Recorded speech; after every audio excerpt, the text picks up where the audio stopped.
त्रिभुवन के स्वामी ब्रह्मा विष्णु महेश धर्म सहित प्रकट हो गए। रंतिदेव जी लड़खड़ाते हुए उठे, चरणों में गिरे। भगवान ने कहा आखिरी परीक्षा तुम्हारी, तुम इतने 48 दिन के भूखे फिर भी अपने लिए नहीं रखा और पानी तक कुत्ते को दे दिया। तुमने मुझे खरीद लिया भगवान, ये है निष्ठा, तुमने मुझे खरीद लिया, तुम जो चाहो प्राप्त कर सकते हो। प्रसंग चल रहा है, दुष्यंत पुत्र महाराज भरत चक्रवर्ती सम्राट पद पर विराजमान हुए और बहुत सी यज्ञ की 133 अश्वमेध यज्ञ। जब उनके पुत्र उनके सामने आए, छोटे छोटे थे, तो उन्होंने देखा और अपनी पत्नियों से कहा मेरी वीरता और शूरता मेरी योग्यता के अधिकारी नहीं है, मेरे योग्य नहीं। जब ये देखा गया कि अब महाराज चक्रवर्ती सम्राट भरत निसंतान है, तो देवताओं ने योग लगाया। बृहस्पति जी महाराज अपने भाई की पत्नी के उदर में गर्भ स्थापित किया, जिनका नाम ममता था। अब इतना तेजस्वी पुत्र प्रकट हुआ, बृहस्पति जी कह रहे कि मेरा पुत्र है और तथ्य जी कह रहे मेरा पुत्र है। तो माँ ही निर्णय कर सकती किसका पुत्र है। तो ममता जी से पूछा गया संकोच मत करो, बताओ किसका पुत्र है। तो उन्होंने बताया बृहस्पति भगवान। दोनों छोड़ के चले गए। मरुद गणों ने उनका पोषण किया। उनका नाम हुआ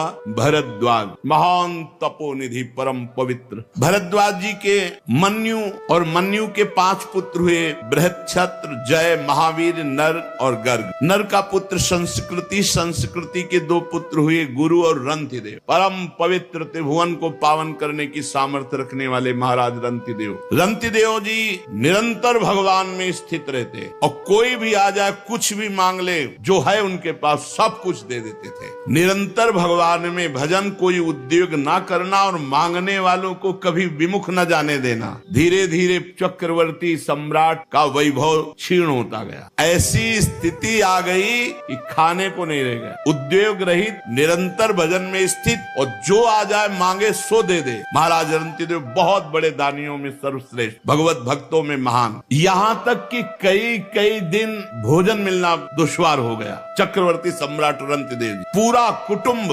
48 दिन तक बिना भोजन के जीवित रहा। मांगना है नहीं, क्योंकि स्वयं राजा था। मांगने वाला है, वापस जाना नहीं। स्थिति आ गई, उद्योग कुछ करना नहीं, निरंतर भजन में डूबना।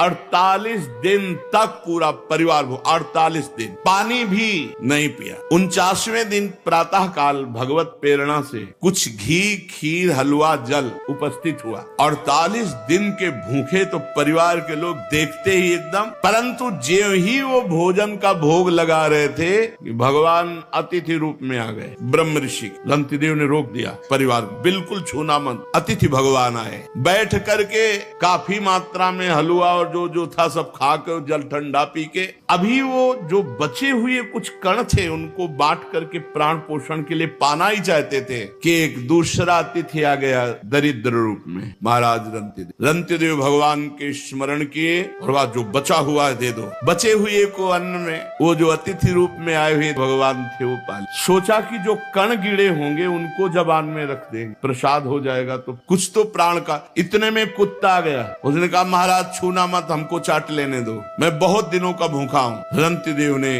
वो भी। इसके बाद भगवान का स्मरण किया और जो जल बचा था परिवार को जल दिया पीने को, खुद जल भी नहीं पिया। जल ही पीने के लिए आए, बांट करके तैयार हुए थे परिवार के जन की चांडाल आ गया, महाराज मैं बहुत प्यासा हूँ, पी ली। रंतिदेव जी ने जब जल पिलाया और वो चला गया, वो आंसुओं से पुलकित होकर भगवान से कहा ना कामये हम गतिमीश्वरात परामष्ट सिद्धिर्युक्ताम पुनर्भवम वा आरतिम प्रपद्ये खिल देह भाजा मंता स्थितो ये न भवन्ति दुखा।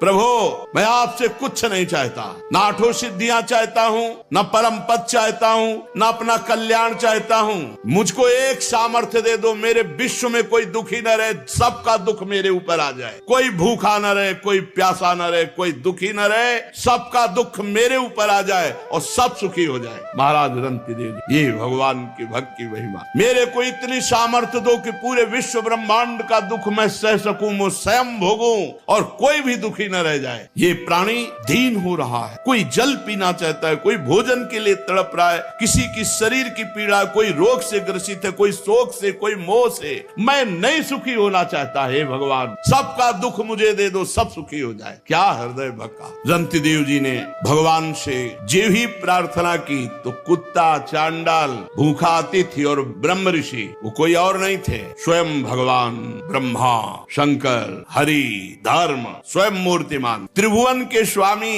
ब्रह्मा विष्णु महेश धर्म सहित प्रकट हो गए। रंतिदेव जी लड़खड़ाते हुए उठे, चरणों में गिरे। भगवान ने कहा आखिरी परीक्षा तुम्हारी थी। तुम इतने 48 दिन के भूखे फिर भी अपने लिए नहीं रखा और पानी तक कुत्ते को दे दिया। तुमने मुझे खरीद लिया। भगवान, ये है निष्ठा। तुमने मुझे खरीद लिया, तुम जो चाहो प्राप्त कर सकते हो। उन्होंने कहा प्रभु आप देना भी क्या चाहोगे? त्रिगुणमयी माया, उसका प्रभाव तो आपकी कृपा से हम जान ही चुके हैं कि मिथ्या है, मुझे नहीं चाहिए। भगवान ने कहा तुम्हारे रिश्ते नाते जितने भी परिकर के हैं सबको मैं परम धाम देता हूं। संबंधी, रिश्ते, नाते, परिवार जितने जो हैं सब परम धाम भगवान ने कहा परम धाम दे। भगवान के परम धाम को रंतिदेव पूरे परिकर सहित गए। ये है जीवन समर्पित कर दिया तो अनंत वैभव, अनंत आनंद, अनंत काल के लिए। फिर मन्यु पुत्र गर्ग से शिनी, शिनी से गार्ग का जन्म हुआ, गार्ग से ब्राह्मण वंश चला। महावीर का पुत्र दुरतिक्षय, दुरतिक्षय का 3 पुत्र त्रयारुणी, कवि, पुष्कारुणी, ये तीनों ब्राह्मण ही हुए। बृहच्छत्र का पुत्र हस्ती हुआ, उसी से हस्तिनापुर बसी। हस्ती के 3 पुत्र अजमीर, दुमीड, पुरमीड। अजमीर के पुत्रों में प्री, मेधा आदि सब ब्रह्म ऋषि हो गए। अजमीर के एक पुत्र का नाम था बृहदिश, बृहदिश का पुत्र बृहदभानु, बृहदधनु का बृहत्काय, बृहत्काय का जयद्रथ, जयद्रथ का पुत्र हुआ विशद, विशद का सेनजीत। सेनजीत के 4 पुत्र है रुचिराष्ट्र, दृढ़हनु, काश्य और वत्स। रुचिराष्ट्र का पुत्र पार था, पार का प्रथुसेन, प्रथुसेन का नीप और उनके नीप के 100 पुत्र हुए। नीप की पत्नी छाया से शुक की कन्या कृति से विवाह हुआ, उसी से ब्रह्मदत्त नामक पुत्र हुआ। ये ब्रह्मदत्त बड़ा महायोगी था। उसने अपनी पत्नी के गर्भ से विश्वक्सेन नामक पुत्र उत्पन्न किए। विश्वक्सेन ने जैगी शब्द के उपदेश से योग शास्त्र की रचना की। विश्वसेन का पुत्र उदक्षवान, उदक्षवान का भल्लाद और ये सब बृहदिश के वंशज हुए। द्रुमीड का पुत्र यवीनर, यवीनर का कृतिमान, कृतिमान का सत्यधृत, सत्यधृत का दृढ़नेम, दृढ़नेम का पुत्र सुपार्श, ये सब भगवद वंश के हैं। सुपार्श सुमति, सुमति से सन्निवान, इन्हीं से 6 ऋचाएं संहिताएं प्रकट की हिरण्यनाभ योग विद्या के द्वारा। धर्म्यासु के पुत्र मुदगल से यमज संतान हुई, जिनका नाम दिवोदास और कन्या का नाम अहिल्या। अहिल्या का विवाह महर्षि गौतम ऋषि से हुआ। बहुत ही सुंदर त्रिभुवन सुंदरी अहिल्या जी थी, इसीलिए देवराज इंद्र आकर्षित हो गया था और वो गौतम ऋषि की पत्नी अहिल्या पर गंदी दृष्टि रख। देवराज इंद्र होकर, बोलो त्रिभुवन पति होकर, एक महात्मा की पत्नी अवसर ढूंढता रहा। तो प्रातः कालीन ब्रह्म मुहूर्त में गौतम ऋषि स्नान करने जाते थे, इसको यही अवसर मिला। तो ब्रह्म मुहूर्त नहीं था, उसने अपनी माया से उस समय मुर्गा बोलते वही प्रातः कालीन माना जाता था, घड़ी आदि तो थी नहीं। तो 2 बजे के पहले ही आवाज हुई। गौतम ऋषि को लगा तो कि आज बहुत जल्दी, पर उनको लगा कि शायद ध्यान में कमंडल उठाया, स्नान के ले गए। इतने में गौतम ऋषि का रूप धारण करके अहिल्या के पास गए। अहिल्या जी जब तक समझती तब तक गौतम ऋषि जब वहां नदी के किनारे गए तो धाराजू ने आज्ञा करी कि ये ब्रह्म मुहूर्त नहीं, मुझे मत स्पर्श करना, नहीं आपको दोष लगेगा। 4 बजे ही धाराजी में स्नान करना चाहिए। रात्रि में जैसे 2 बजे है, 1 बजे ये स्नान धाराजी में नहीं करना चाहिए, मर्यादा है। देखो ना, नंद बाबा गए थे तो वरुण के पार्षद ले गए थे। अब जब गौतम ऋषि वापस लौटे, उनको कुछ गड़बड़ लगा कि मेरे साथ माया के द्वारा कोई छल हुआ। इतना कौन सामर्थ्यशाली है कि मेरे को माया से वशीभूत कर ले? तो गए तो देवराज इंद्र गौतम ऋषि के रूप में अहिल्या के साथ। तो उनका कौन है तू धूर्त, जो मेरा रूप धारण किए? अब भयभीत होकर इसे अपने असली रूप में आना पड़ा, देवराज इंद्र के रूप में। कहा अच्छा, त्रिभुवन पति होकर, सर्व पूज्य होकर तू इतना निंदनीय कार्य करेगा? भग बहुत प्रिय है ना तुझे? जा 1000 भग का श्राप देता हूं, पूरे शरीर में तेरे भग हो जाए। मूत्र द्वार को भग कहते हैं। जा पूरे शरीर में 1000 भग हो जाए। अब 1000 भग हो जाए जिसके शरीर में, अब उसकी क्या दशा होगी? देवराज इंद्र है, घृणित कार्य का ऐसा दंड। चरणों में गिर पर रोने लगा। महात्मा गौतम जी के चरणों में गिर गया, रोने लगा, महाराज क्षमा करो और उद्धार करो मेरा, मैं कैसे सिंहासन पर बैठूंगा? तो बोले तब तक भोगना पड़ेगा जब तक रघुवंश में रामचंद्र जी का प्रादुर्भाव नहीं होता, तब तक भोग। और जब राम जी प्रकट होंगे, उनके दर्शन करने के लिए जाएगा, तो यही भग हजार नेत्रों में परिणित हो जाएंगे। शास्त्र नेत्रधारी भगवान इंद्र कहे गए। अहिल्या जी से कहा तुझे इतना ज्ञान नहीं कि तेरा पति का स्पर्श और अन्य का स्पर्श का कोई भेद नहीं। वो पति का रूप तो धारण कर सकता, लेकिन स्पर्श पत्थर की तरह पड़ी रही, तुझे ज्ञान नहीं रहा। जा, मैं तुझे शाप देता हूं कि तू पाषाण बन जा।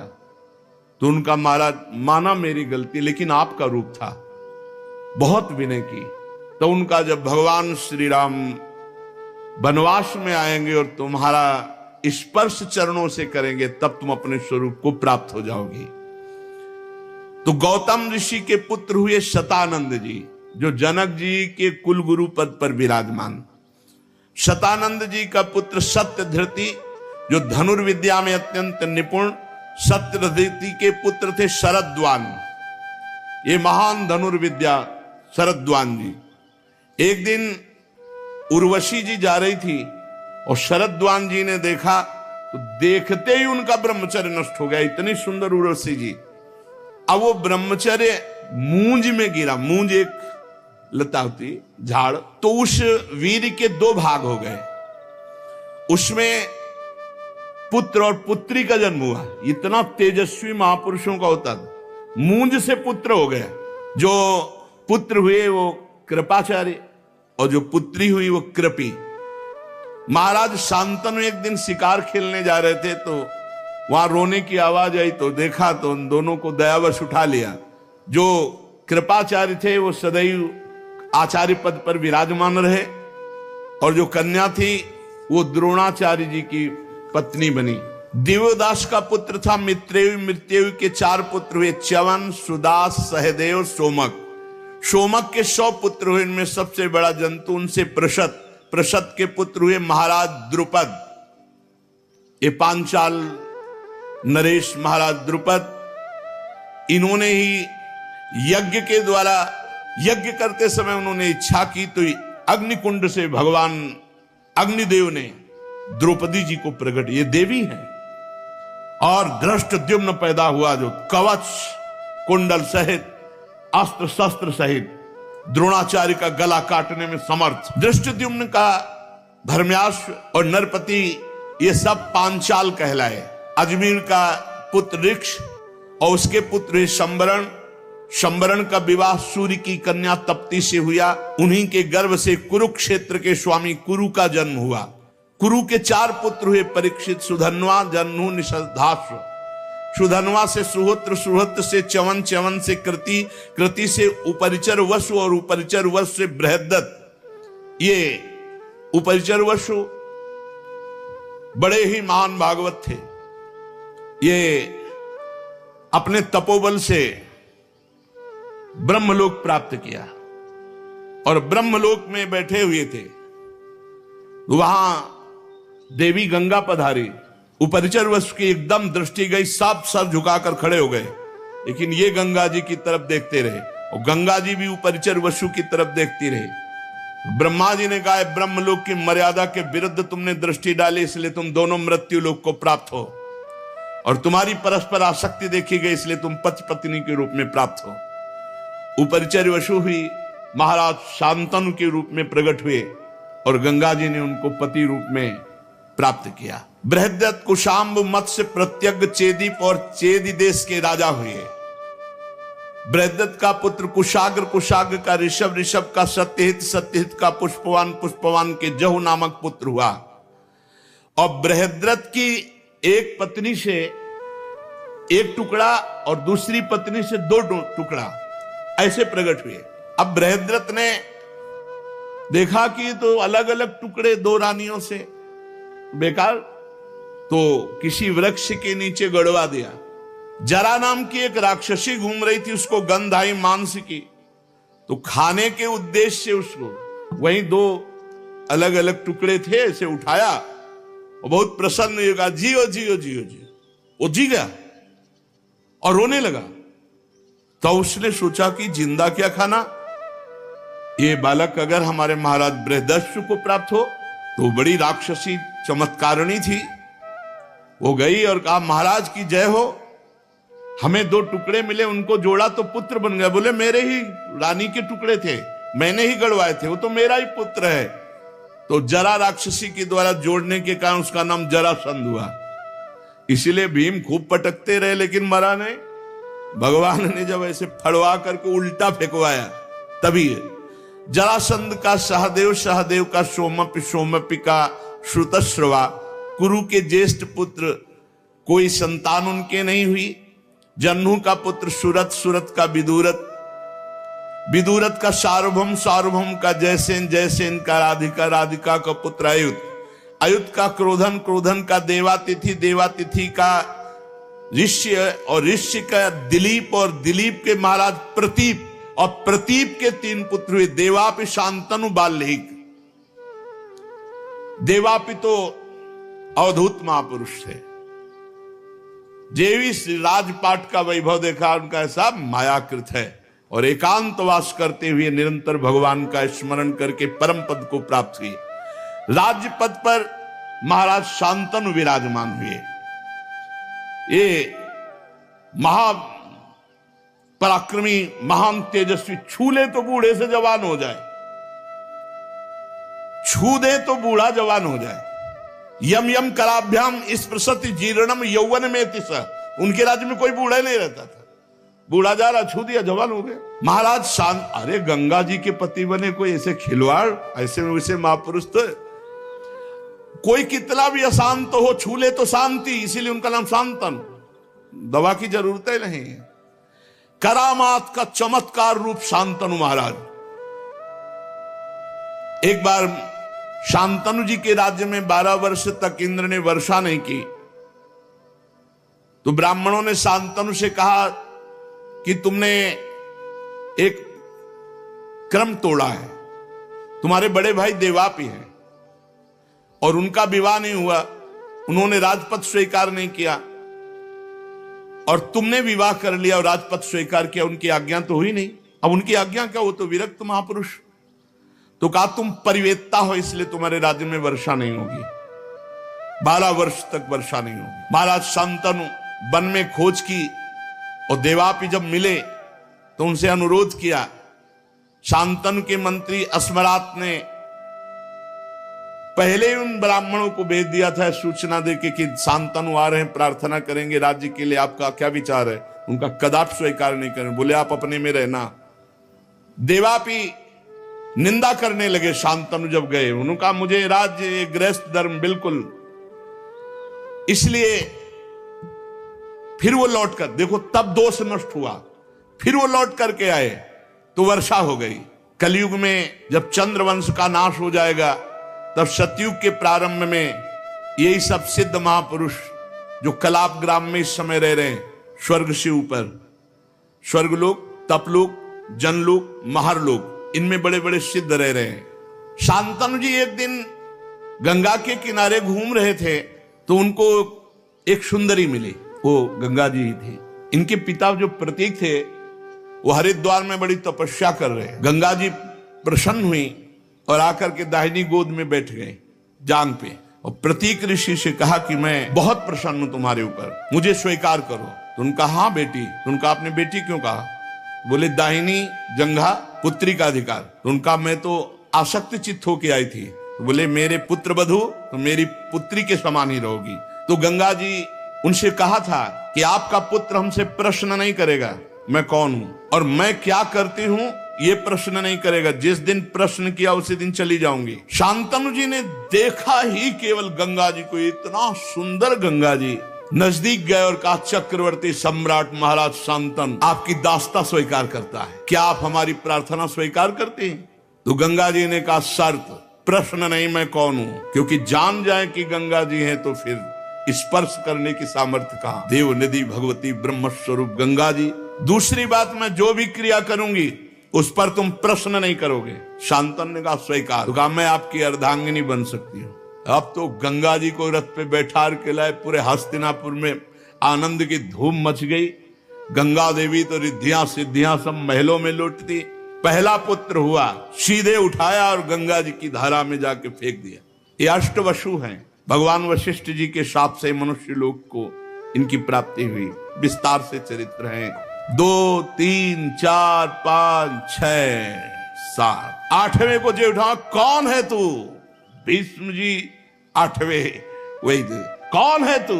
अष्टवसुओं में वही। ऐसी मां तो मैंने कहीं नहीं देखा कि पैदा होते ही अपने पुत्र का वध कर दे, गंगा की धारा में फेंक दे। तू कौन है? ऐसी कैसी मां है तू? विकल हो गए महाराज शांतनु। गंगा जी ने कहा, बस बस सावधान, तुम अब परिचय जानो, मैं ब्रह्मपुत्री गंगा हूं। हाथे जुड़ गए महाराज शांतनु। और मैं केवल साप के वशीभूत होकर आई थी, अब जा रही हूं, और ये पुत्र तुम्हें पूर्ण ज्ञानी महात्मा बना कर दूंगी।